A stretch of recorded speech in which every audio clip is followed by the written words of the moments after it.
Good evening, cyber friends. This is Midiman coming back at you again from Walker's Music with yet another word. And it's a word on time, word for the day. And we give God all the praise, glory, and all the honor for life, health, and strength. And we thank Him for as well as it is. So we also thank God for each and every one of you. As you see, as my title says, Midiman's Veterans Day Address. And I mean just that. It's a Veterans Day address. On tomorrow, we celebrate the day. And matter of fact, I'm a veteran myself, and I don't do it on my own accord. That's not what I come here to do. I come here to really speak in behalf of our nation as a whole. And from the stuff that I've been seeing on the news and just general talk, different people talking about this and that and other, all the negative stuff that is being said about our land and our nation as the United States.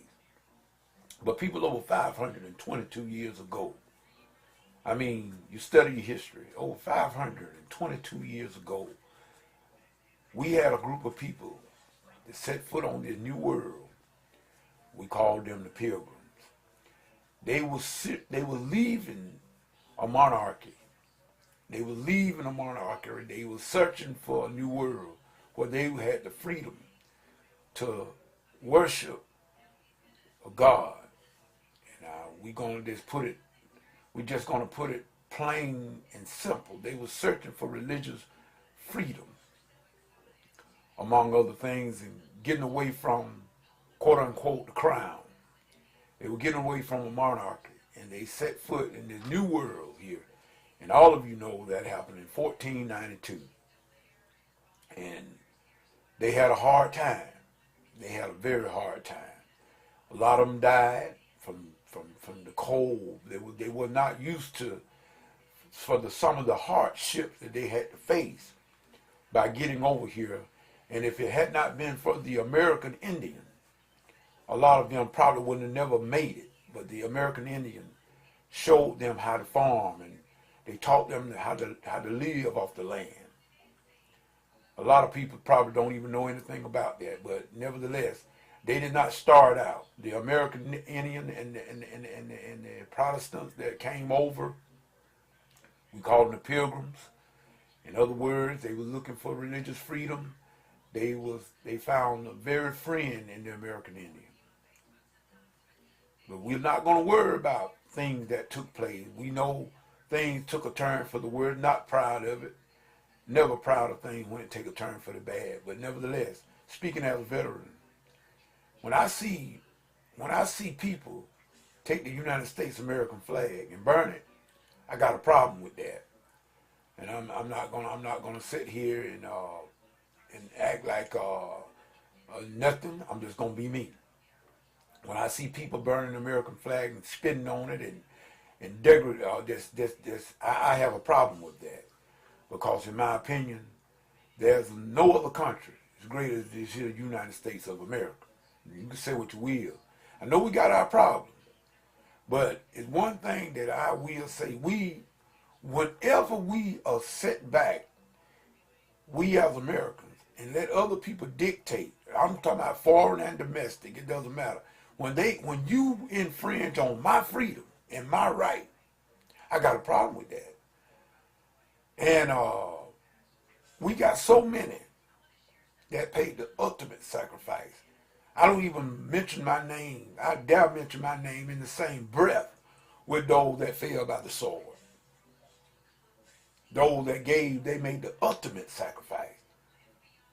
But nevertheless, they were comrades. They were comrades.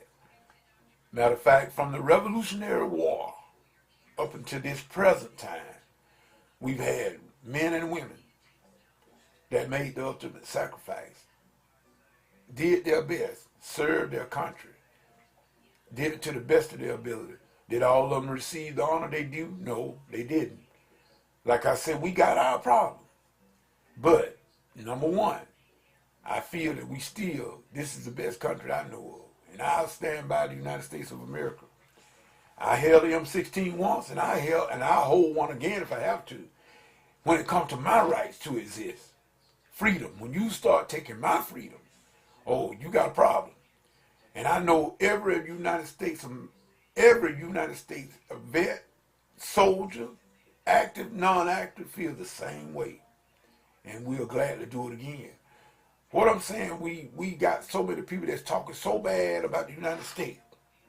They did. They talk about going against Israel. Well, I haven't seen the United States go against Israel. I haven't seen the United States go against Israel yet.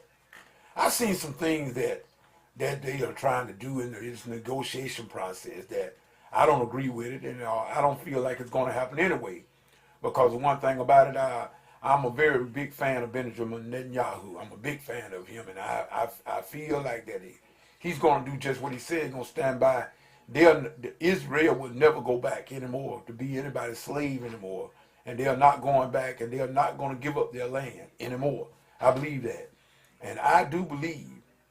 I'm not no expert in foreign policy, but I know about foreign policy. I'm not no expert in Bible prophecy, but I know about Bible prophecy. Not an expert, but I do know one thing. The book of Revelation makes it kind of plain. And from what I've studied, and so far, if I'm wrong, well, then just forgive me because I'm human. I'm subject to be wrong sometimes. But I do believe that in these end days, United States going to stand with Israel people. Regardless of what goes on in the news, I just do not believe that the United States going to turn its back on Israel. I don't believe it. Matter of fact, the United States was the incubator. We became a home for the Jewish people. Matter of fact, that was one of the reasons when they left the Spain, when they was expelled from Spain, 1492, remember. This is when this nation was founded, 1492. Oh yeah, the New World was discovered then, and the Jews had a home once again. So I do believe that America is going to continue to stand with the nation of Israel. I believe that because it tells us, if you read in the book of Revelation, I'm not saying this is the only scripture that you can find about this in particular subject. Like I said, I'm not an expert in no prophecy, but I can read.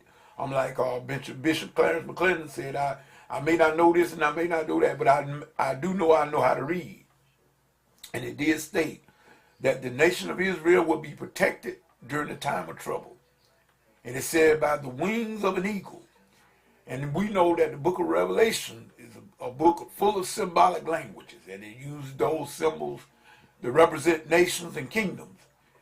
And when I read that about the wings of the eagle that's going to take the woman into the wilderness, into her place, which I believe, a lot of people talk about Petra. I don't believe that. I believe it's Israel. Israel is the Jewish person's place. And the United States, the wings of eagles, I believe that's symbolic of us. Because remember our nation's bird, the eagle? I'm just saying, it could not be true. I could have it wrong, but I do believe, I just believe with all my heart that the United States will stand with Israel until the bitter end. Until the bitter end. All the way up to Armageddon until the coming of Jesus Christ. I do believe that. Because this land has always came through for the nation of Israel. If y'all can remember back, I know some of you may not, but if you're old as I am, some of you remember 1973, Yom Kippur, when our president, Richard Nixon, he ordered the largest airlift of military equipment and drop on Israel for them winning that Yom Kippur war in 1973. Golda Meir, she was the prime minister at that time.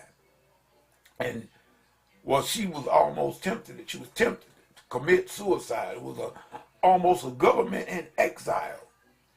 But nevertheless, our President Richard Nixon came through for them and saved the nation of Israel.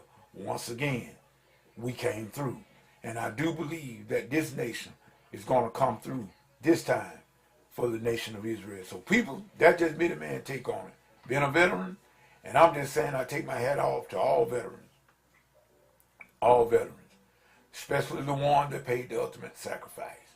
The ultimate sacrifice is there are many. There are many. On foreign soil, there are many, very many. And we take our hat off to them. We give them their honor and their due on this their day. Matter of fact, I don't even want to, like I said, I don't even want to mention my name in the same breath with those that gave that ultimate sacrifice. But I do know this one thing, and this was one of our songs that we used to always, we always just saluted this particular song when I was in the military. And they would say, God bless the USA. In other words, they say, I'm proud to be an American, where at least I know I'm free. And I can't, and I won't, and I will not forget the ones who died, who gave that right to me. And I gladly stand up till to this day, until this day, and the days to come, and the days ahead. And if I had to do it all over again, I know I done got older now. They would not issue me my M16 anymore. But if I had to go get me a 38 and go fight, I'd do that. It doesn't matter. But like I said, God bless the USA. This Midiman saying peace, good night.